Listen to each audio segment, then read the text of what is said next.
मन चिंतन करना है, मन जो है जड़ है। आज से निश्चय कर लें। कभी कोई प्रश्न करता है शास्त्रों में, मैं नहीं कहता, ये दर्शन, योग दर्शन कहता है कि मन क्या है, जड़ है, और आत्मा बोलो चेतन है। जो इच्छा करती है वो किसकी होती है, मेरे आत्मा की होती है, और मन के द्वारा उसको कराया जाता है। जैसे आपके पास बाहर गाड़ी खड़ी है, गाड़ी जड़ है या चेतन है, गाड़ी जड़ है, और चलाने वाला आप जब बैठ जाएंगे तो चेतन है। तो आप जब तक जड़ जो गाड़ी है वो कुछ काम अपने आप बोलो नहीं करती है, उसकी कोई इच्छा नहीं होती है, और जैसे ही आप चलाने लगेंगे तो वह गाड़ी जहाँ रोकेंगे बोलो वहाँ रुक जाएगी, जिधर को मोड़ेंगे उधर को मुड़ जाएगी। कब मुड़ेगी, जब आप चलाएंगे, जब आप चेतन शक्ति बैठे होंगे तो। वैसे गाड़ी की कोई इच्छा नहीं है। इसी प्रकार से हमारी किसी को प्राप्त करने की जब इच्छा होती है, वो इच्छा हमारी आत्मा की है, वो इच्छा हमारी आत्मा की है, और वो आत्मा की इच्छा जब होती है तो वह मन के द्वारा, समस्त इंद्रियों के द्वारा वह इस इच्छा को पूर्ति कराता है। अच्छा, सुख प्राप्त करना कौन चाहता है, हमारी आत्मा चाहती है। आत्मा क्या चाहती है, सुख प्राप्त करना चाहती है। तो इसीलिए शास्त्रों में कहा कि मन तो बड़ा ये चंचल है, तीव्रगामी है, इसको रोकना बड़ा कठिन कार्य है, बड़ा कठिन कार्य है। हमारा ही नहीं, बड़े बड़े विद्वान ऋषि मुनियों का कहा ये तो बड़ा कठिन कार्य है। और जब मैंने गीता को पढ़ा तो गीता में भी अर्जुन ने कृष्ण को कहा, चंचलम ही मना कृष्णा प्रमादी बलवद दृढ़म तस्याहम मन गृहे वायु सुदुष्करम। अर्जुन कहते हैं कृष्ण, आप तो मन को रोकने की बात करते हो, ये तो मन बड़ा चंचल है, तीव्रगामी है, इसको तो रोकना इतना कठिन कार्य है जैसे वायु को रोकना दुष्कर है। इसी प्रकार से इस मन को रोकना बड़ा कठिन कार्य है।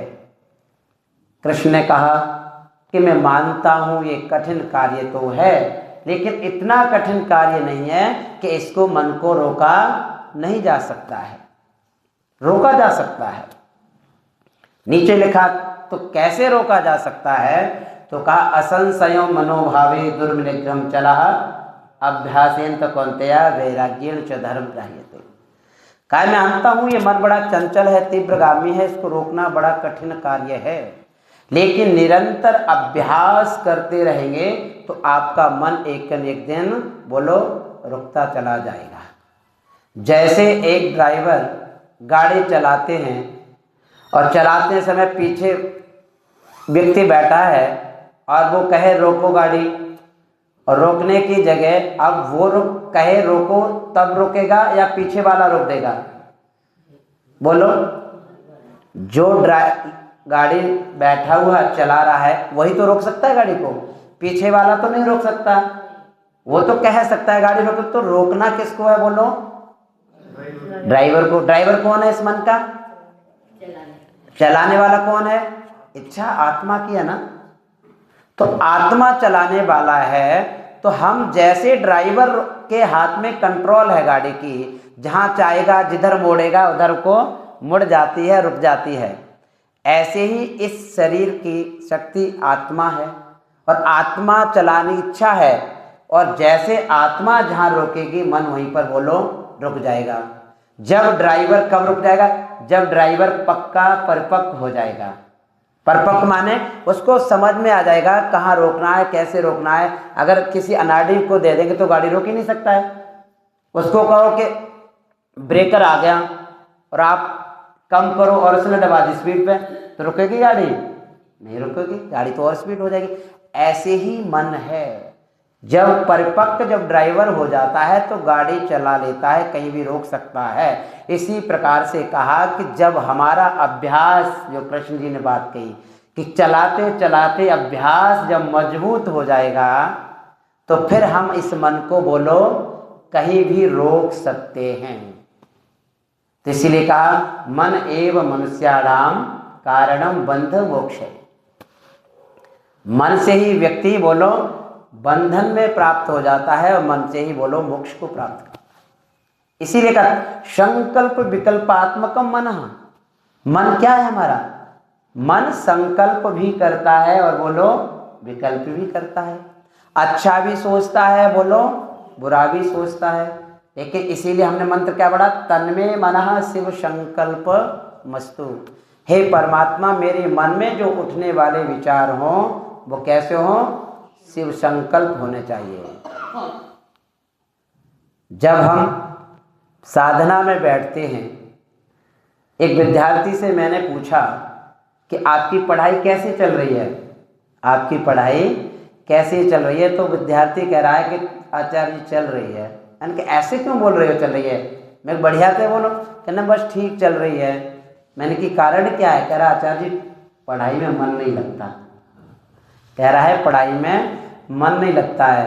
पढ़ाई में मन नहीं लगता, बाकी सारे कामों में मन लगता है। बोलो लगता है कि नहीं लगता है? खेल में लगता है, आपके मोबाइल देखने में मन लगेगा, और सारे जितने काम होंगे उन सब में उसका मन लगता है। इसी प्रकार से मैंने जो ईश्वर की साधना करते हैं, जो भक्ति भगवान की उपासना करते हैं, उनसे मैंने जब पूछा, सीनियर सिटीजन से पूछा मैंने कि आप बताइए आपका क्या है? तो कहते परमात्मा की कृपा से सब कुछ है, ईश्वर की कृपा से सब कुछ है, बस साधना में मन नहीं लगता।